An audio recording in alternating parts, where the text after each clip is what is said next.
Okay, so we're reading chapter 19 of Masechet Shabbat. We read Mishna Aleph. The first Mishnah was the debate between Rabbi Eliezer and Rabbi Akiva, or how much you can do in order to perform a Brit Milah on Shabbat. Rabbi Akiva said you have to prepare from Friday, from before Shabbat, everything that can be prepared in advance, and only the necessities that must be done on Shabbat you can do on Shabbat. Because his belief was that people have to only transgress Shabbat in the minimum way possible, and they have to be responsible to prepare for before Shabbat. Rabbi Eliezer said that even in the extreme case of you have nothing to do the milah with, you could chop a tree to cut it into firewood and then burn that wood to make coals, to heat metal, to make a knife, and then do the Brit Milah. And that, I explained, had to do probably with the phenomenon of many people not wanting to do the Brit Milah. They were, because of the Greek influence. So Rabbi Eliezer says you never know when you have a chance to do the Brit. If the boy was born on Shabbat, and on the next Shabbat, the parents all of a sudden decide to circumcise him, maybe before that they didn't want to, and now they all of a sudden change their mind, you have to make it accessible to them. Then, in the next Mishnah Bet, Osim kol tzorchei milah b'Shabbat. Once you did the Brit Milah, you do everything that has to be done to do the Milah itself. Preemie, which is pulling the skin above the Milah. Motzetzin, to suck the blood. It used to be done by mouth. Today, the Mohalim do it with a tube, even though there are still those who insist on doing it by mouth, which is a big problem. There were cases of babies that died because of that.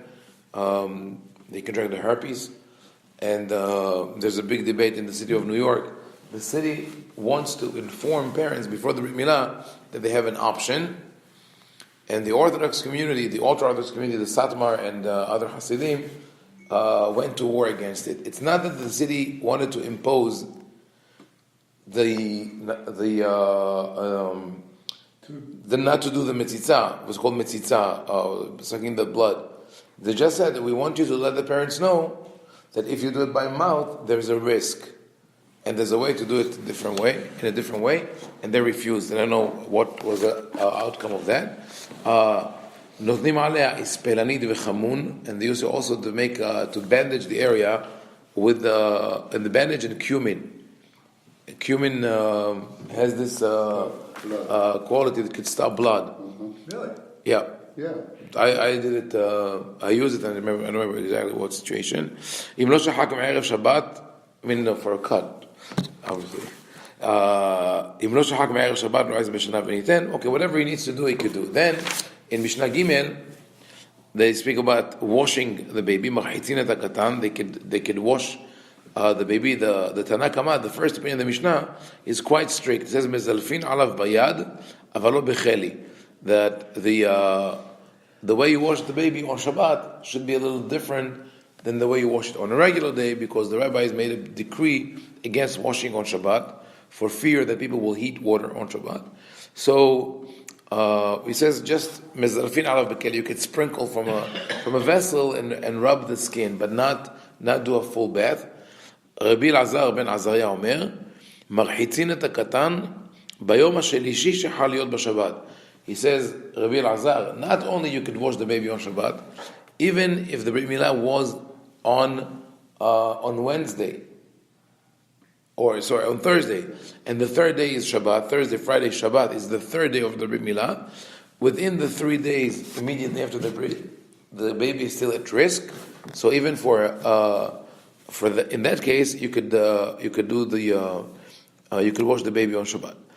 Then the Mishnah concludes with that. Safek ve'androginos en mechalin alav et Shabbat ve'Rabbi Yehuda matir be'androginos. Safek, a baby who is in doubt. And what is there is a doubt regarding the Brit Milah. And also androginos. Androginos is a combined word from anthropo in Greek, which means men, and geni, which means woman. So it's a baby who has the genitalia, or it looks like he has both a feminine and masculine, so they will do they said this, you don't know if it's a boy or a girl, you don't do the Brit Milah on Shabbat, but go to the rabbi-ovadia, you do it on Shabbat. Now the Gemara opens the discussion of what is safek, what does it mean doubt? So they say, the idea is that to cut something on Shabbat is to cut something that is connected to a living being. So either a human being or a plant or anything like that is considered Shabbat transgression. So you don't do it unless there's a mitzvah to do it. So in this case, the case of the Brit Milah, because the Torah made a positive commandment, Bayom Hashemini Yimol Besar Walato, you must circumcise the child on the 8th day. And on the other hand, there's a mitzvah not to do work on Shabbat. We say, Aseh duhelot aseh. The positive commandment overrides the negative command, the prohibition. Same way as in Pesach, when we do Korban Pesach, if the 14th of Nisan falls on a Friday, and falls on a Shabbat, on Shabbat you don't sacrifice, you don't slaughter your personal sacrifices, yet because the Torah says about Pesach, you must bring the Korban on time, on the 14th of Nisan, you have no other option. If it fell on Shabbat, you're allowed to do it. So that's the concept of Aseh, Duhelot Aseh. So the Talmud says, when do we use the rule Aseh, Duhelot Aseh, that the commandment overrides the prohibition? Only when you are 100% certain that you are commanded to do so, right? So now, the classic case of safek, of a doubt, is when the baby was born in the twilight zone between Friday and Shabbat. And now you don't know if the baby was born on a Friday or on a Shabbat. Or similarly, if the baby was born towards the end of Shabbat, towards Motzei Shabbat, and it's between sunset and darkness. That's called Ben Hashmashot. So that day, that time, Ben Hashmashot, could be either considered Shabbat or Sunday. We're not sure about that. That's why on Motzei Shabbat we wait until after that time, which is about 35 minutes after sunset, and then we do the Havdalah. So, because we're not sure if it's Shabbat or Sunday yet, and we want to prolong Shabbat a little bit. So now what happened with this baby? On one hand, you have the prohibition of not transgressing Shabbat. On the other hand, you have the commandment, you must circumcise the baby on the 8th day. The problem is, you don't know which day is the 8th day. Maybe it was born on Friday, then Friday is the 8th day. Maybe on Shabbat, maybe on Motzei Shabbat. So because you don't know that you are commanded, there's no commandment to override the prohibition. That's why Safek and not Shabbat. So Safek does not override Shabbat.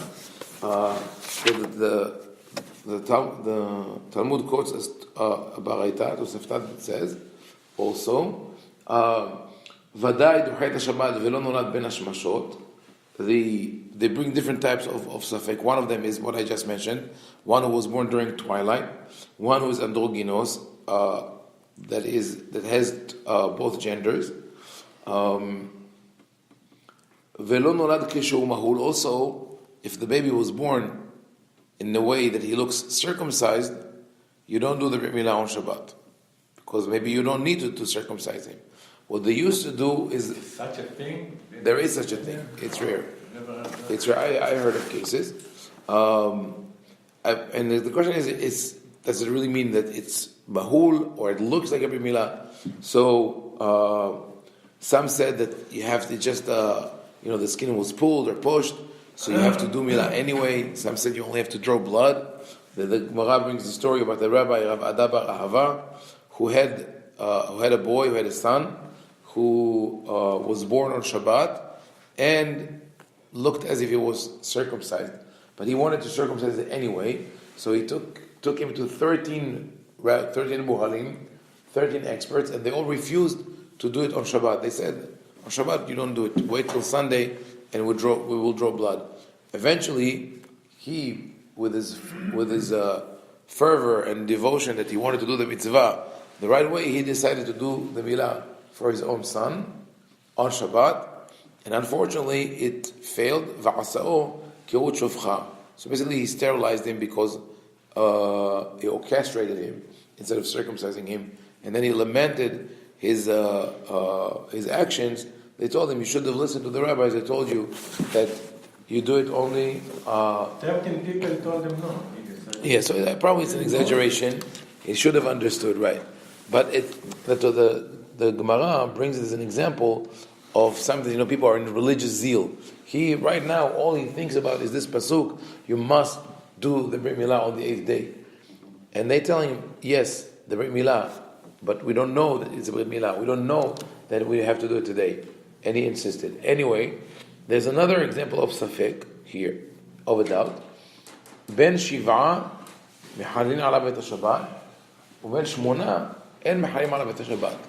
They said a baby was born after 7 months, or within the 7th month, and the same, of course, applies to the 9th month. If the baby was born during that time on Shabbat, then you do the Brit Milah on Shabbat. Mehalin ala bet Shabbat. But if the baby was born on the 8th month, then you don't do the Brit Milah on Shabbat. Why is that? They said that that's based on observation.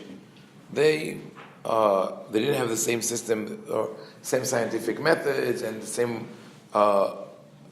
access to big data, what we call today. Just like what we discussed the other day, a baby who had a genetic flaw of hemophilia, and they didn't know that happens, that it could be genetic, and that all the babies in the family could have it and die because of a minor cut. So Rabban Gamliel was aware of it, and he told a family in another location that they should not do the Brit Milah. Same way, they had only the information that was available to them. So from their observation, they saw that babies who were born after 7 months from the beginning of the pregnancy, or after 9 months, had higher rates of survival than those who were born on the 8th month. And that has a scientific explanation. It's because the lungs start a certain phase of development on the 8th month. So if it's before that, the lungs developed completely. If the baby was born up to the 8th month, the process of development happens completely outside the womb. If the baby is born in the 9th month, the development happens in the womb. But if the baby was born in the 8th month, it's caught in between. And in most cases, babies who were born within the 8th month of pregnancy would not survive. So they came to the conclusion that there are two different terms of gestation. For humans, there are two possibilities for the period of pregnancy: 7 months and 9 months. And they said, Yesh noladim l'shiv'a, Yesh noladim l'tish'a. They decided that all babies can be born either after 7 months or after 9 months. They didn't know that a 7-month baby is also a preemie, just a preemie with better chances of survival. So that's how they divided it.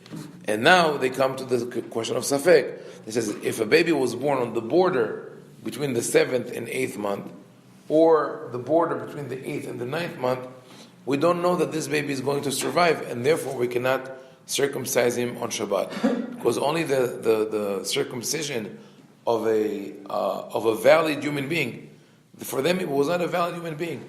It was some kind of a psychological process to be able to deal with the possible loss of children. The rate of the death of infants was very high at the time, but they decided that this baby is as good as dead, and unless 30 days pass and that baby is still alive, is not considered a living being. So for the Brit Milah, they would do it on the day after Shabbat. But Pidyon, for example, the reason that we do Pidyon Aben after 30 days is that they wanted to make sure that the baby survived. They were so certain that the baby is as good as dead that they said the following halakha: Ben Shiv'a mehalin ala bet Shabbat, uben Shmona el mehalim ala bet Shabbat.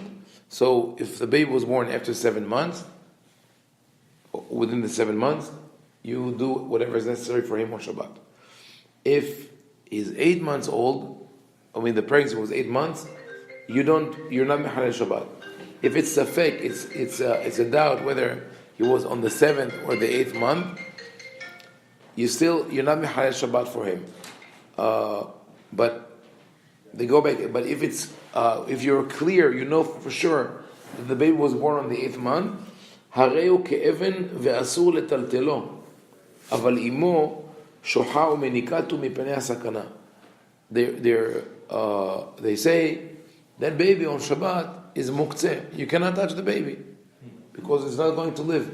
So you can't even move it, change it, nothing. You can't touch the baby. The only exception is that if the mother needs to let out milk because it hurts her, not because of him, so she could bend over him and feed him as he's still lying in the crib. What does that affect the survival rate? Yes, obviously.